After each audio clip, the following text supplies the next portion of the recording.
Good day, mga classmates. Welcome back to our class. So we have only how many weeks before Christmas? And of course, yung naka-assign na mga reports sa inyo, I hope yung reporters 1 and 2 ready na now for next week and the rest of the groups.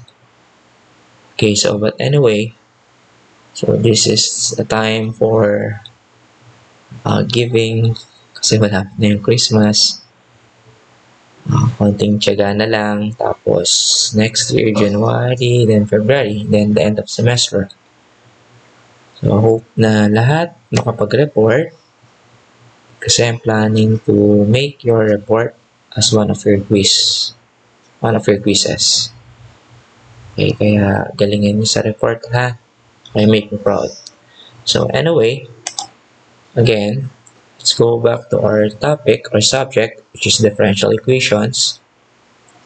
And we're already on topic 6, which is the simple substitution.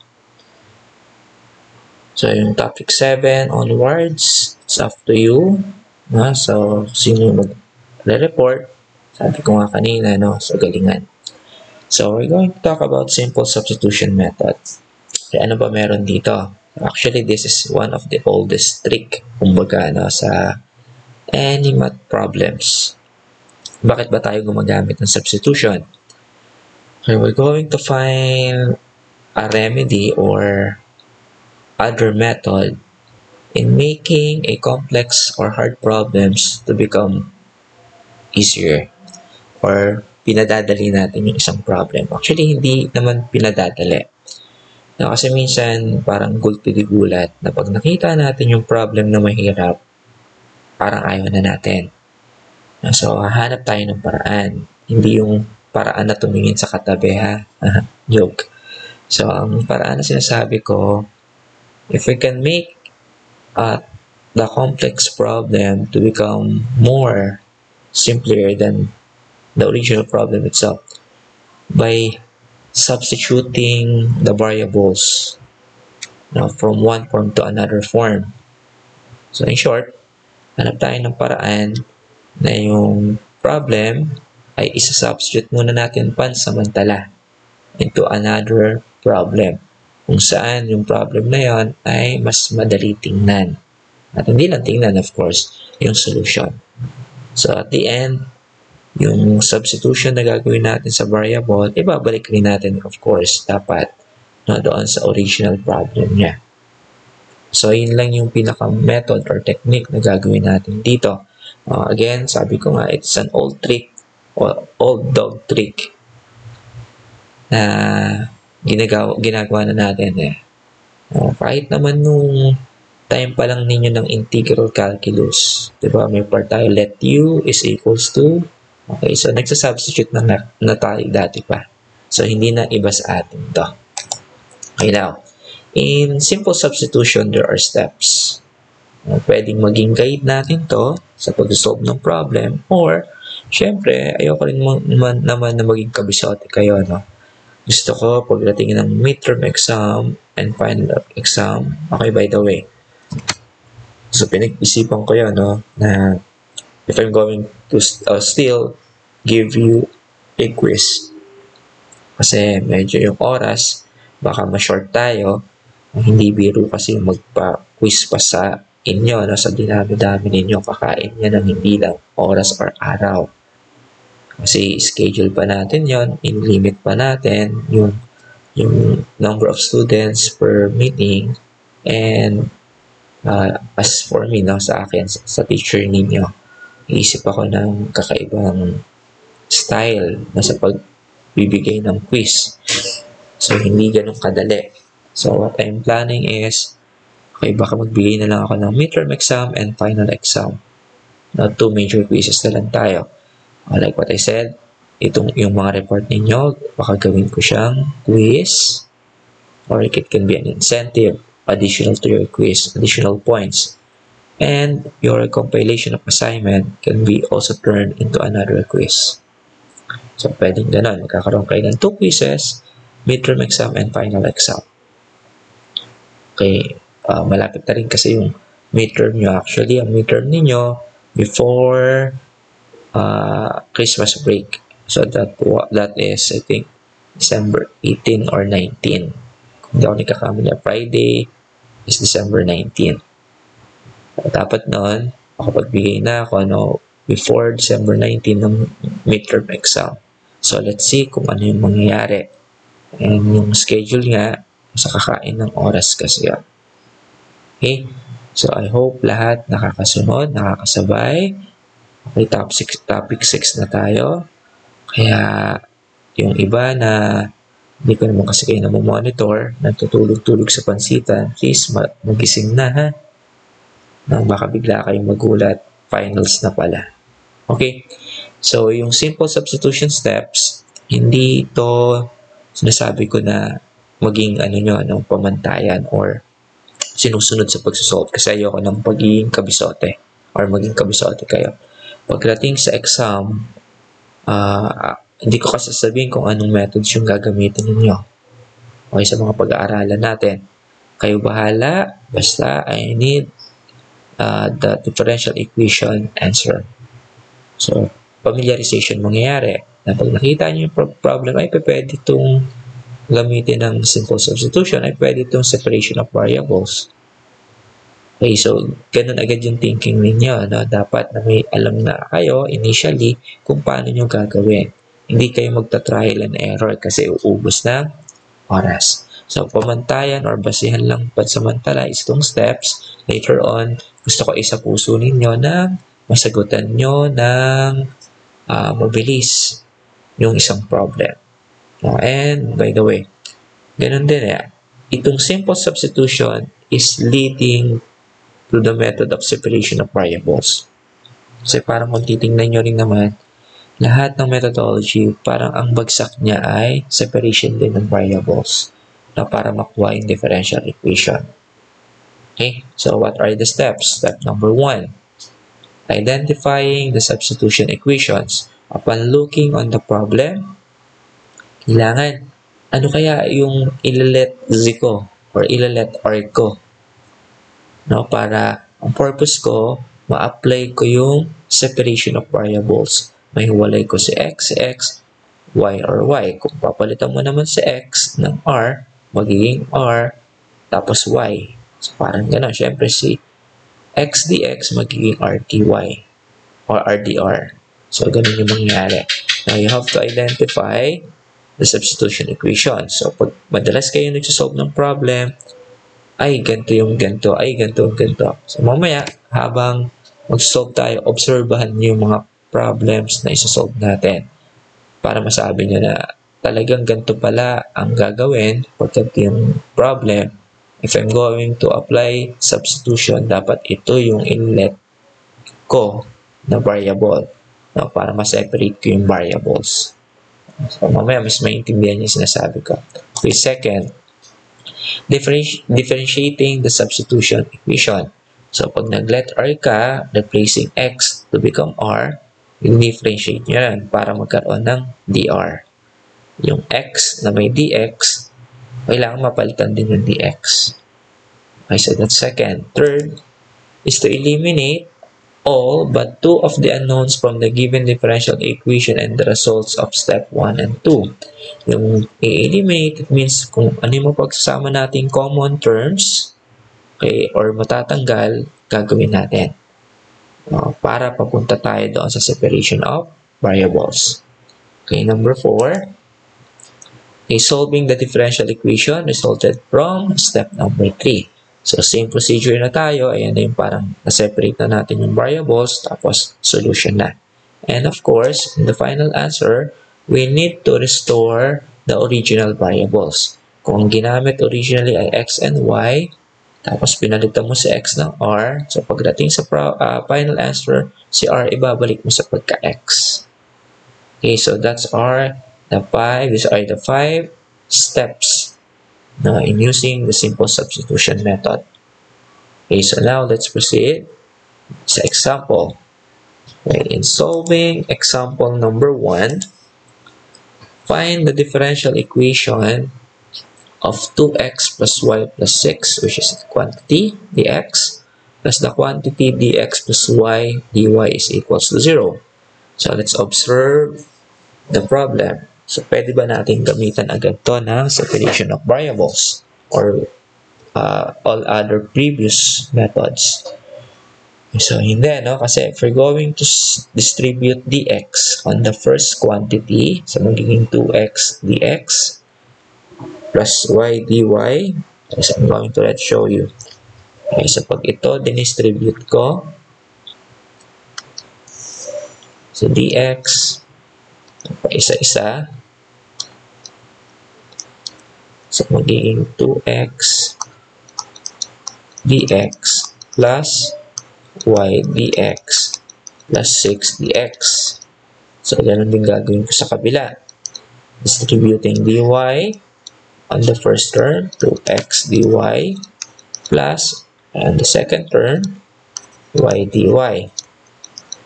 Okay, we need to separate variables. Yung kay x, x. Yung kay y, y. So, if I'm going to join, okay, hindi pwede, no? For example, 2x dx, so wala na to, plus 2x dy, kasi mapafactor natin dyan si 2x eh. Okay, yung y dx naman, at saka si y dy, okay, plus 6 dx equals 0.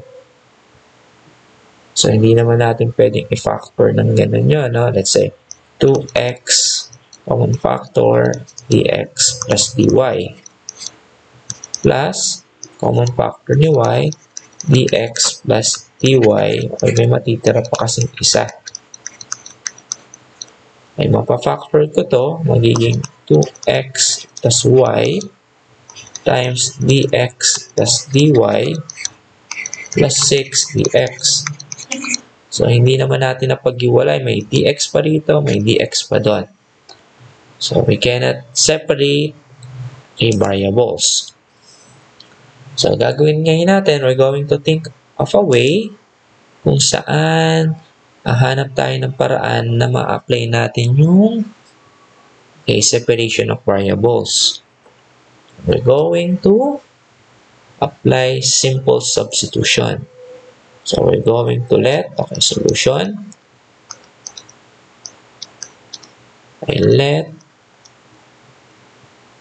Let's say z, gagamitin kong variable, b equals to, yung step number 1, di ba? Ano sabi? Hanap daw kayo sa equation kung ano yung pwede ninyong apply ng substitution. So, upon looking on this problem, tingnan nyo, halos magkamuka itong part na to eh. 2x plus y, and we have also 2x plus y. So, may common actually. Yun yung pinaka parang tip or hint sa atin. So, we're going to, let's see, yung 2x, okay, sorry, natin y. Si 2x plus y. Okay, yung step number 2 naman, okay, yung kinuha daw natin variable, we need to differentiate. Of course, kasi gagawin na natin z, parang tatanggalin na natin si x and y. Kaya sa dx and dy, kailangan na din mapalitan. So, we need to differentiate. So, derivative of c, we have 2 dx plus dy. So, kung papalitan ko si dx, si dy lilipat ko sa kabila. So, meron pa ring dy. Kung si dy naman ang tatanggalin ko, si dy matitira. Okay, let's say dy is equals to dc minus 2dx. Okay, kukumpara natin ha. Yung kanina, kung kukunin naman natin si dx, magiging dc minus dy over 2. Ayan. Either of the two. kung si dx ba papalitan or si dy. So, sino mas madali? Baka nalito kayo. Okay, itong dalawa na to, dito galing yan. Ayan. Kasi mamimili tayo. Ito bang si dx ang papalitan or si dy? So, mamimili kayo dito sa dalawa. So, upon looking on the problem, mas madaling kunin si dy kasi walang over 2. Okay, so dito tayo. So, dy is equals to dc minus 2 dx. So, we're going to replace everything. Yung 2x plus y, yung 2x plus y, sa first step natin, will become z. And this will become z. Tapos si dy naman, this one, ay magiging dc minus 2 dx. Okay, so ipokumpara na lang natin is between dc and dx. Tinanggal si dy. Okay, so nakakasunod. Okay, good. So, we're going to change now the problem to make it more simpler. So, we have z plus 6 dx, okay, plus z dc minus 2 dx, okay, equals to 0. Okay, so check. Let's compare the two problems, yung original problem versus the new problem. Okay, so medyo hindi pa ganun ka-clear, no? Okay, so let's proceed to step number 3. Let's try to expand and let's see if we can eliminate something. Expand natin. Okay, distribute natin si dx. So, c dx plus 6 dx plus c dc minus 2c dx equals to 0. So, I have c dx and negative 2c dc. So, ito muna kukumpara ko. So, may matitira akong negative z dx. Tapos, yung dalawa, is copy it, plus 6 dx plus c dc equals to 0. Okay, so next proceed tayo. Pwedeng i-common factor yung dx. So, unahin ko lang itong si 6 kasi positive kaysa kay negative c. So, we have dx times 6 plus, 6 minus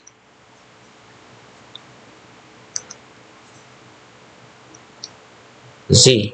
Inuna ko lang ulit sa 6 plus z dc equals to 0.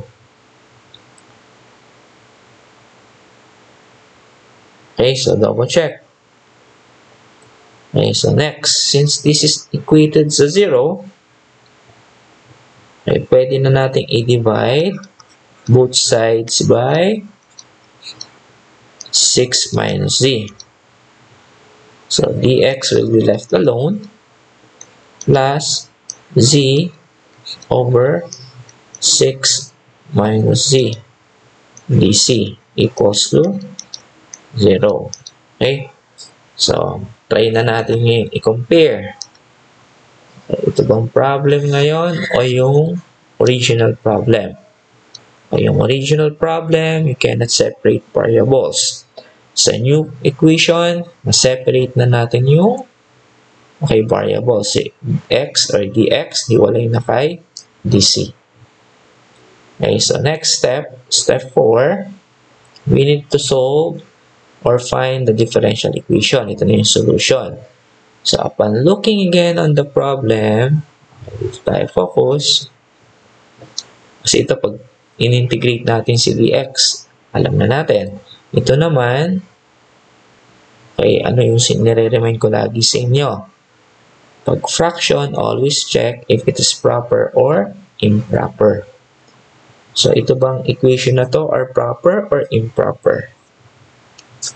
Okay, good. Improper siya kasi yung degree ng exponent ni variable c magkamukha or equal, kaya improper na dapat mas mataas ang degree ng denominator. So, we need to divide pag improper. Okay, so paano natin di-divide yan? Okay, kung gusto nyo gumamit ng factoring, good. Kung hindi naman, yung long division, it's fine. So, ang tanong lang, natatandaan nyo pa ba yung long division? Sa long division, solve natin long division. Z yung nasa loob. Okay, tapos itong 6 minus c sa labas. Again, sino yung nasa loob? Ayan yung dividend. Divisor, yung sagot, quotient.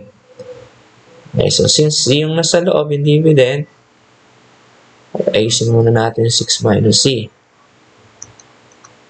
Baliktad natin para madaling i-divide. Negative c plus 6. Okay. So, z divided by negative z is negative 1. Negative 1 times negative c is positive c. Negative 1 times 6 is negative 6. Subtract, cancel to. Negative will turn to positive. Okay?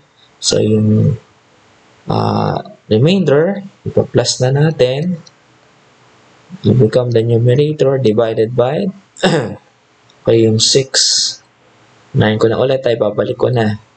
Negative c plus 6 kasi yan eh. So, pwede ko nang ibalik ulit sa original na excuse me po. 6 minus c. So, rearrange na ngayon natin yung problem. Again, we have dx. So, papalitan na natin yung kanina, no, ng negative 1 plus 6 over 6 minus z dc equals to 0. Now, we can integrate. Okay, integrate na natin. And now, integrate. 0 din naman ang constant. Okay, integrating the whole equation. Ito, okay na. Ito, pwedeng paghiwalayan, no? We have integral of dx. Okay, yung negative kay dc, lalabas ko na. So, we have negative integral of dc plus integral of 6 dc over 6 minus c equals, again, still 0. Ito, okay na siya. Ilalat yung mo dyan, di ba? Substitute na rin tayo dyan eh. As x. Okay, du is equals to dx. U is equals to z. Du is equals to dc. That u is equals to 6 minus c. Du is equals to negative dc. Okay, so integral of dx is du minus integral of dc is du plus yung 6 pwede ko nang ilabas, constant kasi yan, dc may negative so negative du over 6 minus c is u equals 0. The integral of u is u, where u is equals to x, minus integral of du is u, where u on the second term is z. Okay, positive, negative na natin. Here I have 6. du over u is ln absolute value of u, where u is 6 minus c. Okay, equals to constant. Okay, tapos si 6, pwedeng iakyat sa taas. Okay lang naman, no? Pwede rin sa baba. Okay, but since we have z, ibabalik natin according sa last step. Babalik natin siya sa original variable niya, which is x and y. So, since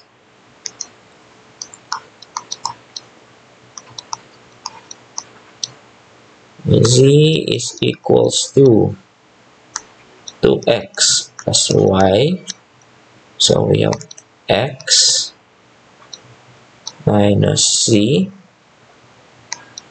2x plus y minus 6 ln of 6 minus 2x plus y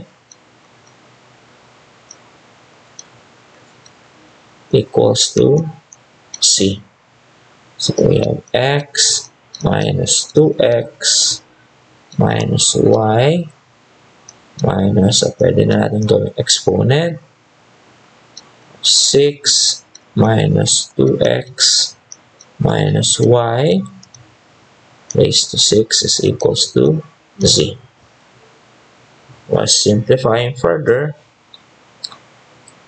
Okay, so x minus 2x is negative x minus y minus ln absolute value of 6, or ito, no, kung hindi natin tatanggalin sa 6, bawa dyan pa rin, no? Ito, pwede natin kasing i-divide by 6. It's up to you.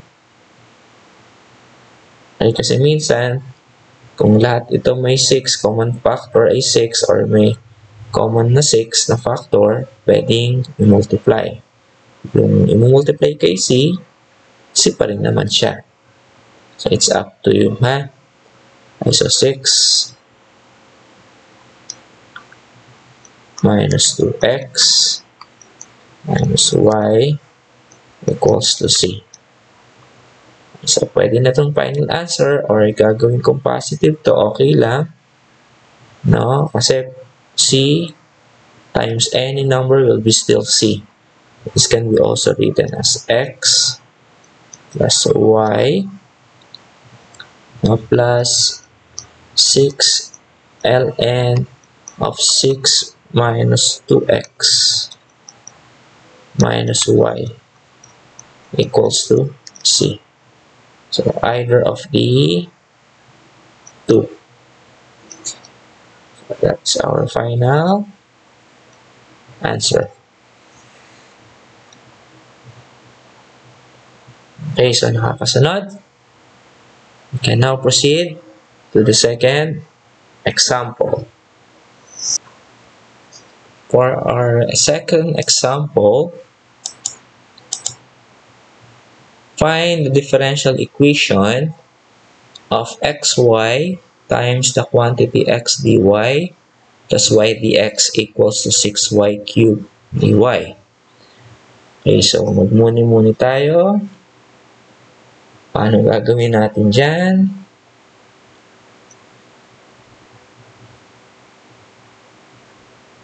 Okay, so any idea? Okay, pwede ba natin gamitan siya ng separation of variables? Tingnan mo mabuti, ha. Pag dinistribute natin si xy inside the quantity, ay magiging x squared y dy, xy squared dx. So, may dy rin ako doon. Masasama ko si dy, pero hindi ko ma-combine kay dx kasi halo si dy na may x and y, halo rin si x na may x and y. So, hindi natin basta-basta masiseparate yung variables. Okay, so ano pwedeng gawin? Okay, so again, step number 1. We're going to find a way or think which we're going to substitute. Okay, so let z is equals to what? Padadaliin natin yung problem. Okay, ano napansin ninyo? Kasi dapat automatic no? Si xy, hindi katulad yung problem number 1 to, kanina na may similarity yung equation. Actually, yung equation kanina, parallel yun yung equations. So, usually, pag parallel ang equation, x plus y, diba, may x plus y, magkamukha yung first and second term. Yung isa lang, walang 6 na x plus y plus 6, yung isa kasi x plus y lang. So, parallel yun. May x plus y kasi. So, yun, madaling alamin. Na yung common ng dalawa, yun yung ililet's ninyo. Or i-replace or substitute to another variable dito. Okay, so may may hint na rin yung hint, yung xy nga. Kung i-derive ko sa xy, kailangan mapalitan ko tong x dy and y dx na isang variable. So matitira lang si dy, dapat yung dy dx dito maging isa na lang, let's say dz. Okay, so ano ang relationship ng xy at saka ng x dy plus y dx? Okay, di ba meron? Ano ibig sabihin? Pag dinerive ko si xy, ito yung kalalabasan. By product rule. Okay, nasusundan? Related tong dalawa rin. So, yun yung mga technique or ideas na magagamit ko ba yung simple substitution. Kung hindi kayang separation of variable, check. Simple substitution, kailangan may relasyon yung mga equations. Okay, so good. So, gawin natin. So again, solution. And let C equals to xy. So, pag dinerive si C, so step 2 na tayo, getting the derivative of the variable na nirepresent natin sa simple substitution of x dy plus y dx. Yun yung kalalabasan. So, dc na siya automatic. Yung dy dx, naging dc na lang. Okay, so again, isa-isa ulit natin. Si xy magiging z, si x dy at saka si y dx ay magiging dc na lang. So, meron lang akong dc at saka dy. So, pwede nang i-apply yung separation of variables. Okay, so we have c. Transform na natin yung original problem ito its new equation x z dc na lang is equals to 6y cubed dy. At tapos separation of variable ay 1 over para makancel si z para makancel sa 6y cubed. Pwedeng matira si 6. Pwedeng i-divide nyo. It's up to you. Nasa sa inyo, So, pwedeng gawin na lang natin na ay, hindi na pala natin gagawin yan kasi CDC na pala yun. Namiss ko talaga. Hindi na natin i-divide yan. Diretso na. Integrate. Ay, sorry. May mistake.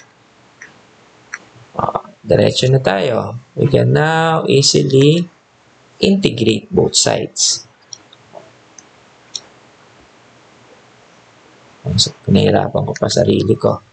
So, integral of CDC is c squared over 2. May plus c. Pero sa huli na natin lalagay equals So 6, labas na. Integral of y cubed is y to the 4th over 4 plus c. Okay. Tapos, yung 2 at saka 4, kasi pwedeng i-reduce sa 6 and 4 eh. Sige, reduce na muna natin. C squared over 2 is equals to 6 and 4. Diba pwede maging 3y to the 4th over 2 plus c. So, para matanggal yung denominator, we can multiply both equations by 2. So, cancel na si 2. So, magiging c squared equals 3y to the 4th plus, are supposed to be 2c yan, no? Since 2c is the same as z, z na lang din lagay natin. Okay, so what's next? Okay na-differentiate na natin. That's step number 3. Ay, step number 4 na. 1 to 4. Last step, step number 5, ibabalik natin si c sa original variable niya, where c is xy na naka-squared equals to 3y to the 4th plus c. So we can separate x and y or not. So okay lang naman, no? Both equation. So ganyan lang kadali yung example number 2. Okay? So, I hope na tutunan yung equation and again, sa mga hindi pa na subscribe, so subscribe lang ha. So, this will end our discussion in simple substitution. I am going to give you another assignment regarding on this topic. Tapos, ipunin nyo lang ng ipunin. Huwag tatamaring sagutan. Pwedeng huwag mo na sagutan ngayon, pero again, reminder, huwag nyo gagawin yung bandang huli na. Nasa bahay lang kayo, alam ko marami din kayong ginagawa, but mas mahaba ang oras ninyo. Use your time wisely. Ayan, tulungan nyo ako, dumami yung subscriber natin. Tapos, i-share nyo rin sa mga kakilala nyo rin may calculus o kahit sa wala, gusto mag-aral ng calculus. So, again, thank you very much and see you on your report. Okay, bye.